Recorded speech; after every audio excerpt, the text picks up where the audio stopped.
Alhamdulillahi, na ji abubuwan da mutane ke fito da su a cikin bakunansu da zukatansu.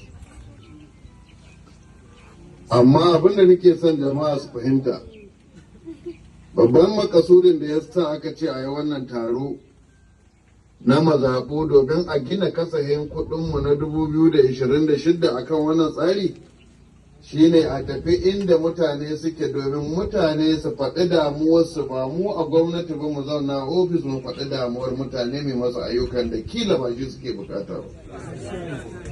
Amma mutane su sani cewa abubuwan da za su faɗa gwamnati ba za ta iya yin duka abubuwan da aka faɗa ba, tunda gwamnati tana da ƙa'idaddun kuɗaɗen da take samu suke shigowa aljihunta.